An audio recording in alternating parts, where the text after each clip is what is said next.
At 0730 on January 5, 1943, Lieutenant Red Cochran stood in the Fire Control Center of USS Helena, watching 4 Japanese Val dive bombers climb away from his cruiser after their bombing run near Guadalcanal.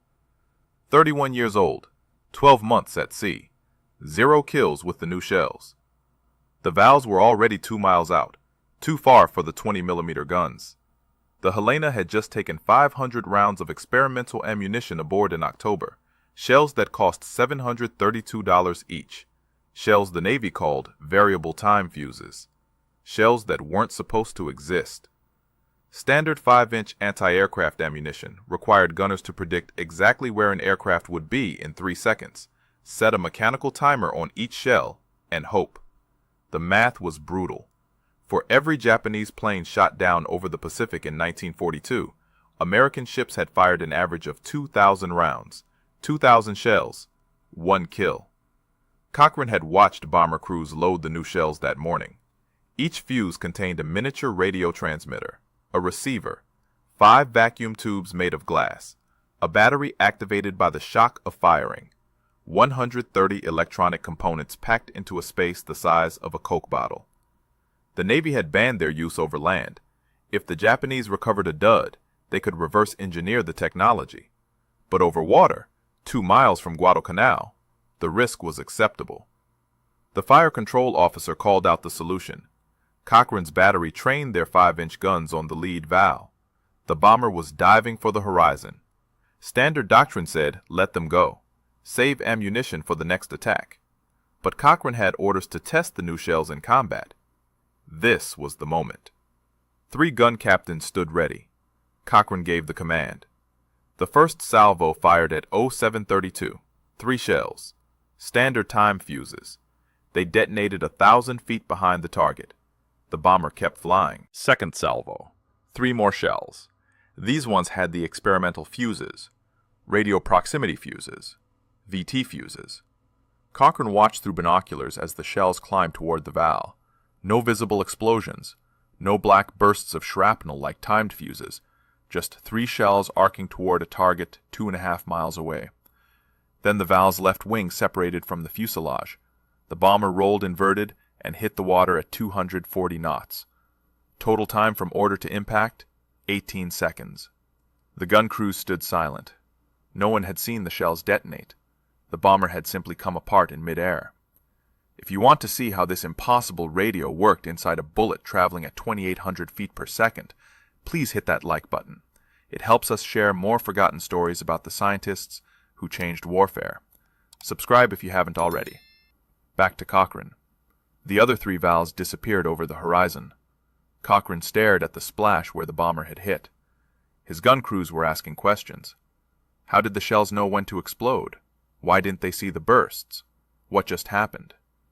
Cochran couldn't answer. The shells had been loaded by specialists. The fuse technology was classified above his clearance level. He knew 3 facts. The shells contained radios. The radios detected targets. The fuses worked. What he didn't know was that 1,500 miles away, at Johns Hopkins Applied Physics Laboratory in Maryland, a physicist named Merle Tuve was waiting for this exact radio message, waiting to learn if 3 years of impossible engineering had just worked in combat, waiting to find out if vacuum tubes could survive 20,000 times the force of gravity and still function. Because if the answer was yes, the scientists at Section T had just invented a weapon that would change naval warfare forever. And 5 months earlier, on August 12, 1942, those same scientists had convinced the U.S. Navy to cancel all other testing after just 4 shells destroyed 3 target drones in Chesapeake Bay. August 12, 1942. USS Cleveland, newly commissioned light cruiser, anchored in Chesapeake Bay for weapons testing. The ship carried 12 5-inch guns, standard anti-aircraft batteries, and 300 experimental shells that the Navy's Bureau of Ordnance had codenamed Posit. Dr. Merle Tuve stood on the bridge next to the gunnery officer. 41 years old, 3 years running Section T at the Carnegie Institution's Department of Terrestrial Magnetism. Director of a project that employed 200 scientists and engineers working on a weapon most of them believed was impossible. The target appeared at 0900 hours, a radio-controlled drone aircraft making a simulated torpedo run at wave height. Standard Navy doctrine required 500 to 800 rounds to destroy a maneuvering drone. The Cleveland's crew had been briefed. Fire 4 salvos maximum, 12 shells. If the drone survived, the test was over. First salvo fired at 0903, 3 shells with the new proximity fuses. The drone was 800 yards out, closing at 180 knots. Tuve watched through binoculars as the shells arced toward the target. No visible detonations. Then the drone's engine cut out. The aircraft nosed down and hit the water. Elapsed time, 7 seconds. The gunnery officer requested permission to fire again. A second drone launched at 0915. Same profile, same distance. Second salvo destroyed it in 6 seconds. The test coordinator radioed for a third drone. The response came back negative. The Navy had brought 6 drones to Chesapeake Bay. Standard testing protocols assumed hundreds of rounds would miss before scores were achieved. 3 drones remained. Naval Aviation said they needed them for other tests. Tuve requested one more run. The third drone launched at 0940. This one simulated level bombing, 12,000 feet altitude. The Cleveland's guns elevated to maximum range. Third salvo fired. The drone disintegrated at 11,800 feet. The test coordinator shut down the exercise. The Navy had just watched the light cruiser destroy 3 maneuvering targets with 10 shells total. But the story of those 10 shells had started 2 years earlier, August 1940, when Tuve received a classified briefing from the Tizard mission. British scientists had shared their preliminary research on proximity fuses, radio circuits that could fit inside artillery shells. The British had made it work in unguided rockets, low acceleration, gentle launch forces, but the Royal Navy needed fuses for 5-inch guns, 20,000 times the force of gravity at firing, 25,000 revolutions per minute from the rifling. No vacuum tube in existence could survive that stress. The British thought it was impossible. American engineers at General Electric thought it was impossible. RCA thought it was impossible. Tuve looked at the British circuit diagrams and told the National Defense Research Committee he could have working prototypes in 6 months. He was wrong. It took 18 months. The first problem was basic physics. A 5-inch shell accelerates from 0 to 2,800 feet per second in 8 milliseconds. The rifling spins the shell to 25,000 RPM to stabilize flight. Any vacuum tube made with 1939 technology would shatter into powder. Glass components would explode. Filaments would snap. Circuit boards would disintegrate. And Tuve needed 5 vacuum tubes inside every shell. 5 tubes that had to survive the launch, arm themselves after firing, transmit radio signals, receive reflections, calculate distance, and detonate at exactly 70 feet from the target, all while spinning fast enough to liquefy human tissue. The solution came from a 26-year-old physicist who would later discover the radiation belts around Earth. James Van Allen joined Section T in October 1940, 26 years old, PhD in physics from the University of Iowa, 0 experience with vacuum tubes. His assignment was simple and impossible.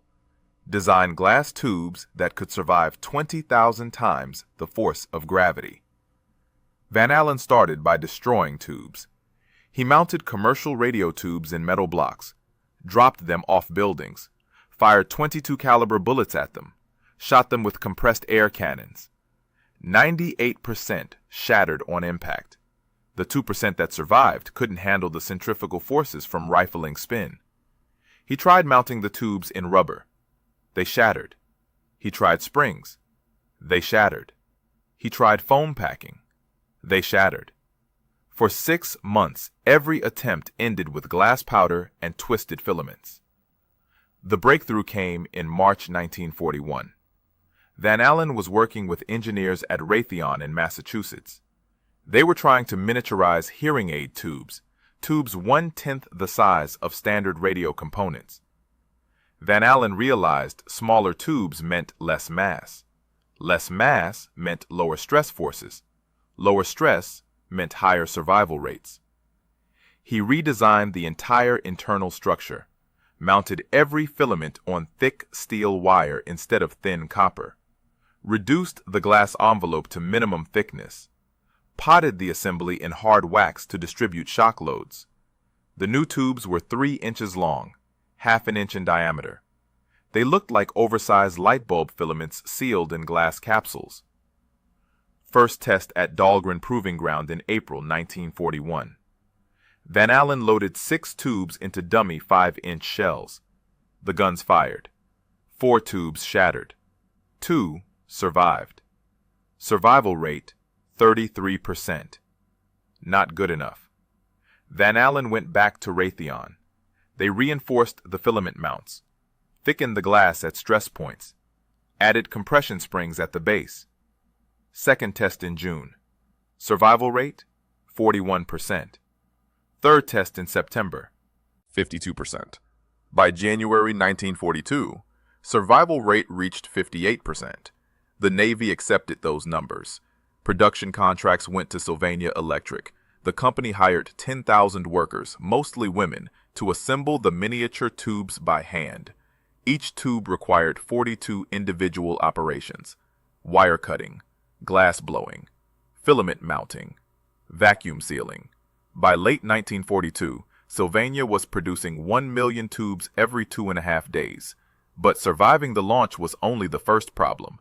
The tubes had to function while spinning at 25,000 RPM.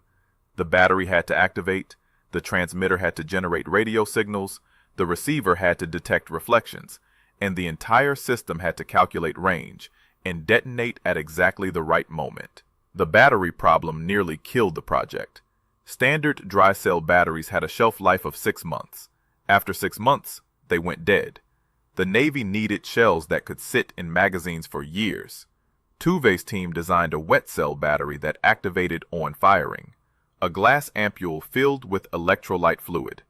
The shock of launch shattered the glass. Centrifugal force pushed the fluid into stacked plates. Chemical reaction generated electricity. Brilliant theory.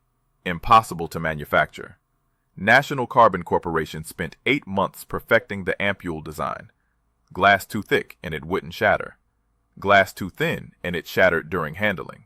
The final design used borosilicate glass walls exactly 0.015 inches thick, thin enough to break on firing, strong enough to survive rough handling aboard ship.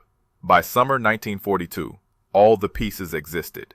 Vacuum tubes that survived launch, batteries that activated on firing, transmitters that generated radio signals, receivers that detected reflections. Tuve assembled the first complete Mark 32 proximity fuses in July, and on August 12th, USS Cleveland proved they worked. But Tuve knew one critical fact the Navy didn't. The fuses had a 52% failure rate. 48% of the shells fired would be duds. And if the Japanese recovered one working fuse, they would have the circuit diagrams for America's most secret weapon. October 1942. Mare Island Naval Ammunition Depot, California. 5,000 VT-fused shells sat in wooden crates marked with red diagonal stripes. Top secret classification. Each crate had instructions printed in block letters. Do not drop. Do not stack above 3 crates high. Do not expose to temperatures above 100 degrees. Commander William Parsons supervised the loading. 35 years old, naval ordnance expert. He would later arm the atomic bomb aboard Enola Gay over Hiroshima. His orders from the Bureau of Ordnance were explicit. Deliver the shells to the South Pacific, train gun crews, observe combat performance, recover any duds. The last instruction was critical. If a VT fuse landed intact on Japanese-held territory, enemy engineers could reverse engineer the technology. The circuits were simple. The components were available. Any competent radio engineer could duplicate the design in 3 months. Then Japanese anti-aircraft guns would have the same advantage over American aircraft. The combined chiefs of staff established one absolute rule. VT fuses could only be used over water, deep water, water where dud shells would sink beyond recovery depth. The South Pacific qualified, the Mediterranean qualified, the English Channel qualified. Everywhere else was forbidden. Parsons loaded the shells aboard USS Wright, an aircraft tender converted for ammunition transport. The ship departed Mare Island on October 18th, arrived on Noumea, New Caledonia on November 2nd. Admiral William Halsey, commander of the South Pacific area, met Parsons at the dock. Halsey reviewed the test results from Chesapeake Bay. 3 drones destroyed with 10 shells. He asked Parsons which ships should receive the ammunition first. Parsons recommended the carriers Enterprise and Saratoga. Largest air defense batteries. Highest probability of enemy contact. Halsey agreed, but added one more ship to the list. USS Helena. Helena had survived Pearl Harbor with a torpedo hit that killed 20 men. Spent 4 months in dry dock. Returned to the Pacific in June 1942. The crew had fought through 6 months of Guadalcanal operations. They knew Japanese tactics, they knew Japanese aircraft, and they desperately needed better ammunition. The statistics were brutal. In October 1942, American ships in the South Pacific fired 36,000 rounds of 5-inch ammunition at Japanese aircraft. They shot down 58 planes. Average expenditure? 621 rounds per kill. The math was unsustainable. The Navy was burning through ammunition faster than factories could produce it. Helena received 500 VT-fused shells on November 8th. The gun crews received special briefing. The shells contained classified technology. They cost $732 each, compared to $12 for standard ammunition. They must only be fired over deep water. Any dud that failed to detonate must be reported immediately. The briefing didn't explain how the fuses worked. Gun crews weren't told about the radio transmitters. They weren't told about the vacuum tubes. They weren't told about Van Allen's testing, or Tuve's calculations, or the failure rates. They were told the shells would explode near the target automatically. That was all they needed to know. Commander Parsons stayed aboard Helena through November and December, watched the gun crews train, reviewed the ammunition handling procedures, waited for combat. Japanese air attacks came weekly during the Guadalcanal campaign, but Helena was never in position to engage with the new ammunition. The carriers Enterprise and Saratoga also waited. No opportunities for live fire testing. Then, on January 4th, 1943, Helena departed Tulagi Harbor with Task Group 67.2. 4 cruisers, 4 destroyers. Mission: bombard Japanese positions at Munda Airfield on New Georgia. Intelligence reports predicted Japanese air response within 24 hours. Lieutenant Cochrane's gun crews loaded the VT-fused shells into the ready racks at 0400 on January 5th. By 0700, Helena's 5-inch guns had expended 200 rounds of standard ammunition bombarding Munda. The crews were tired, the barrels were hot, and 4 Japanese Val dive bombers were inbound from Rabaul. The Vals attacked at 0728, standard Japanese dive bomber tactics, split formation. 2 aircraft targeted Helena, 2 targeted the New Zealand cruiser Achilles. The bombers dove from 8,000 feet at 70-degree angles. Helena's 40mm and 20mm guns opened fire at 3,000 feet. Tracers filled the sky. 1 Val pulled up.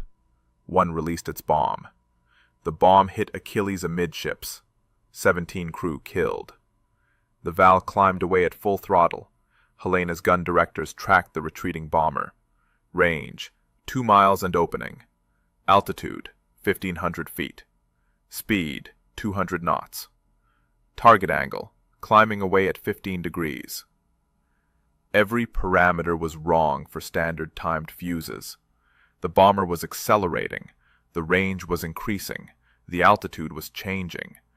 Any mechanical timer set now would detonate too early or too late.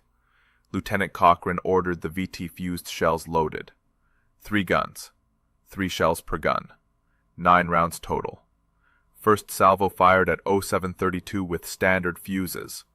Detonations appeared 1,000 feet behind the target. The Val kept flying. Second salvo. 3 VT-fused shells. Cochran watched the projectiles arc toward the bomber. No visible bursts. No black smoke puffs. For 3 seconds, nothing happened. Then the Val's left wing folded upward. The bomber snap-rolled to inverted. The aircraft hit the water 2 miles from Helena. The gun crews stood silent. They had just witnessed something that violated every principle of naval gunnery they knew. Commander Parsons stood next to Cochran in the fire control center. He had seen the same thing Cochran saw. Shells that disappeared. A bomber that disintegrated. No visible detonations. Parsons knew what happened. The VT fuses had worked. The shells had detonated within 70 feet of the target, close enough for shrapnel to shred the bomber's wing structure, but the bursts were invisible at 2 miles distance. Parsons wrote the action report that night. First combat kill with VT fuses. Target, Aichi D-3A Type 99 dive bomber. Range, 4,200 yards. Altitude, 1,500 feet. Ammunition expended, 3 VT-fused shells. Result, target destroyed. The report went to Admiral Halsey. Halsey forwarded it to Pearl Harbor. Pearl Harbor sent it to Washington. Washington delivered it to Johns Hopkins Applied Physics Laboratory. Merle Tuve received the message on January 7th, 2 days after the combat. The communication was brief. Helena, January 5th. 1 kill, 3 rounds. Tuve read it 3 times. Then he walked to the Section T workshop and told his engineers the fuses worked in combat. The reaction was subdued. The scientists knew the statistics. 3 shells fired, 1 kill. That was a kill rate of .33. Impressive compared to standard ammunition, but the sample size was too small. 1 engagement, 1 target, 1 kill. They needed more data. The data came fast. Helena remained on station near Guadalcanal through January. Japanese air attacks continued. Helena's gun crews fired VT-fused ammunition in 4 more engagements. January 9th, 2 kills, 8 rounds. January 15th, 1 kill, 6 rounds. January 23rd, 1 kill, 4 rounds. January 29th, 3 kills, 15 rounds. Total for January 1943, 8 Japanese aircraft destroyed, 36 VT-fused rounds expended.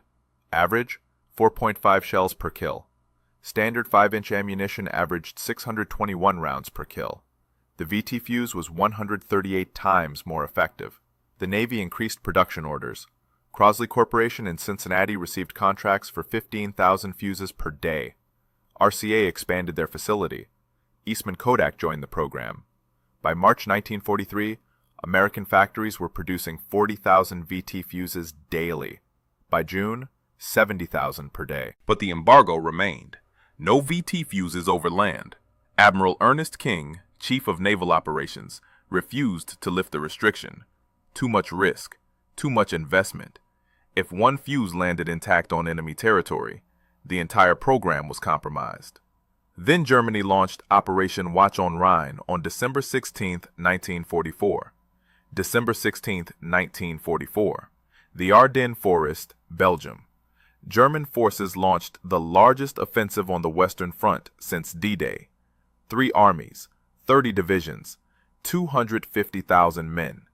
Objective: split Allied forces, capture Antwerp, force a negotiated peace. American forward positions reported massive artillery barrages at 0530. German infantry advanced through heavy fog. Panzers followed. Within 12 hours, German forces had penetrated 15 miles into American lines. The weather was brutal. Heavy cloud cover grounded Allied air support. American artillery was the only counter-battery option available. General Dwight Eisenhower, Supreme Allied Commander, reviewed the situation at SHAEF headquarters on December 18th. American forces were outnumbered. Air support was impossible. Artillery was critical. Eisenhower asked his ordnance staff about VT fuses, the shells that had devastated Japanese aircraft in the Pacific. the shells that turned near misses into kills? The answer was negative. VT fuses were still under embargo. No use over land. Too much risk of enemy recovery. Admiral King's directive remained in force. Pacific theater only. Deep water only. Eisenhower overruled King. December 18, 1944. 200,000 VT-fused artillery shells were released for immediate deployment to Europe. The embargo was lifted. American artillery batteries could fire the fuses over enemy-held territory. The risk was acceptable because German forces were in full retreat everywhere except the Ardennes. Even if they recovered a dud fuse, they lacked the industrial capacity to produce them. The shells arrived at forward artillery positions on December 20th.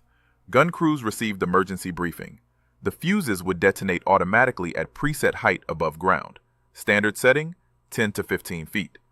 The burst pattern would create a cone of shrapnel spreading downward and outward. Maximum effectiveness against infantry and unarmored vehicles in open terrain. 3rd Army under General George Patton received 50,000 rounds.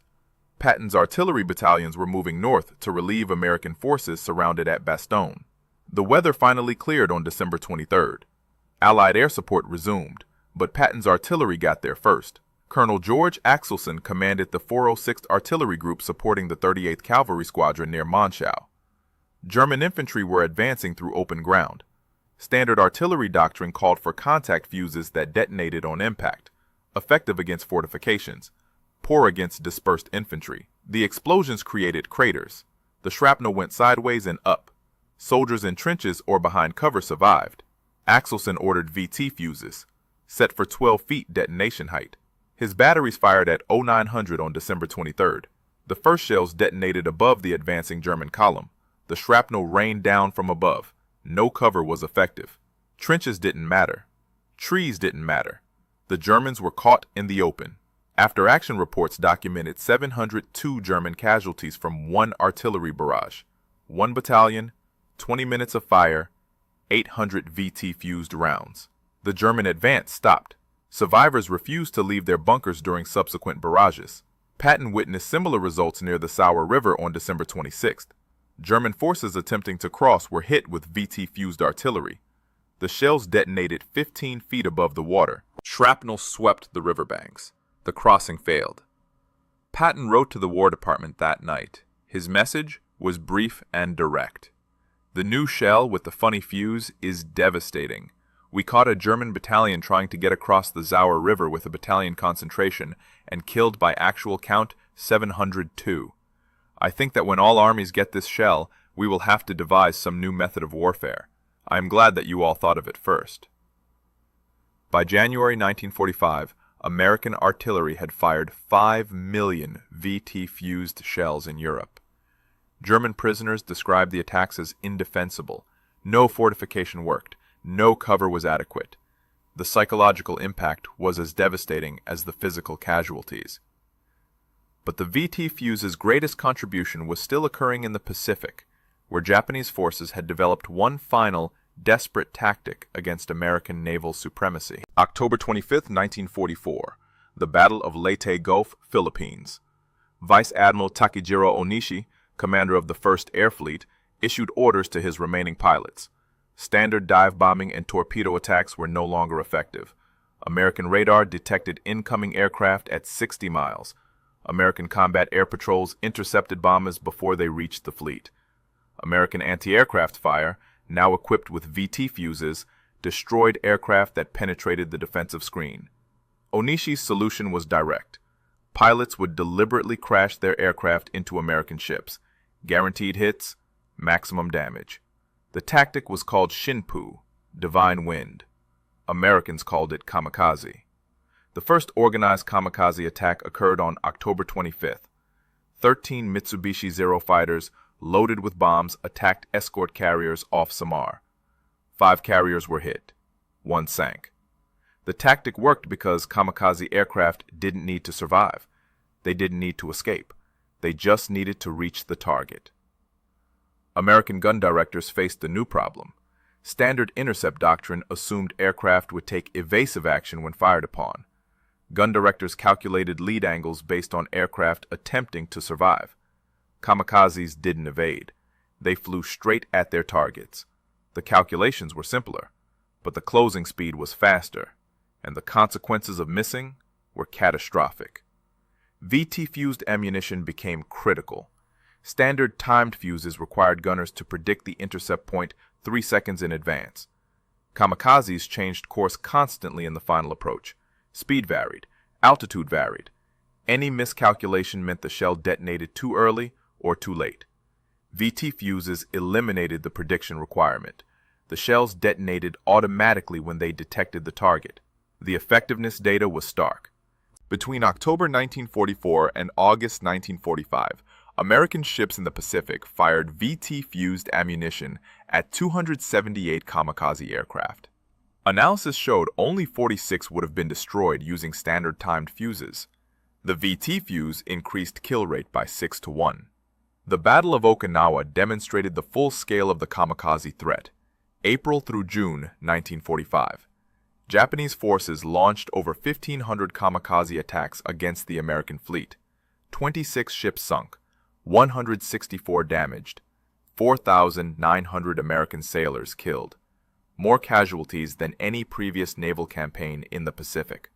VT fuses couldn't stop every kamikaze. The aircraft were too fast, the approach was too direct, but they increased the defensive effectiveness enough to prevent catastrophic fleet losses. Destroyers on radar picket duty fired VT-fused ammunition almost exclusively. Their survival depended on it. Admiral Arleigh Burke, who commanded destroyer squadrons in the Pacific, later described the impact. When VT fuses became standard ammunition, kill rates against kamikaze aircraft doubled. Ships that would have been overwhelmed survived. The mathematical advantage shifted back to the defenders. By war's end, American factories had produced 22 million VT fuses. Total program cost exceeded $1 billion in 1945 currency. Over 100 factories were involved in production. Sylvania alone employed 10,000 workers manufacturing the miniature vacuum tubes. The program consumed 3% of all physicists in the United States. The fuses were used in 5-inch naval guns, Army artillery from 75mm to 240mm, British naval guns, and experimental rocket applications. They shot down Japanese aircraft over the Pacific. They devastated German infantry in the Ardennes. They defended London against V-1 flying bombs, achieving a 79% kill rate. Secretary of the Navy James Forrestal called it the weapon that helped blaze the trail to Japan. General George Patton said it required a complete revision of land warfare tactics. Vannevar Bush, director of the Office of Scientific Research and Development, credited the proximity fuse with 3 significant effects on the war. And it all started with one impossible engineering challenge. Put a radio inside a bullet. Make it survive forces that would crush a human body. Make it work while spinning fast enough to tear steel apart. Then build 22 million of them. Merle Tuvey never received public recognition during the war. The VT Fuse program remained classified until September 1945. He returned to the Carnegie Institution, continued research in geophysics, and died in 1982. His obituaries mentioned the proximity fuse in passing. James Van Allen became famous for discovering radiation belts surrounding Earth in 1958, the Van Allen belts. Few people knew he had spent a year making glass tubes survive 20,000 times the force of gravity. Lieutenant Red Cochran survived the war and left the Navy in 1946. The official records don't mention he fired the first VT fuse shells in combat. That information remained classified for 3 years. USS Helena was sunk at the Battle of Kula Gulf on July 6, 1943. Japanese torpedoes sent her down in 20 minutes. 168 crew killed. The wreck was discovered in 2018, resting in 300 feet of water in the Solomon Islands. The technology didn't end with World War II. Modern anti-aircraft missiles use radar proximity fuses, the Patriot missile, the Standard missile, the AIM-54 Phoenix. The principles developed by Section T still protect naval vessels today. If this story moved you the way it moved us, do me a favor. Hit that like button. Every single like tells YouTube to show this story to more people. Hit subscribe and turn on notifications.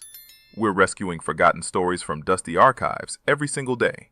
Stories about scientists and engineers who saved lives with vacuum tubes and radios and impossible engineering. Real people, real heroism. Drop a comment right now and tell us where you're watching from.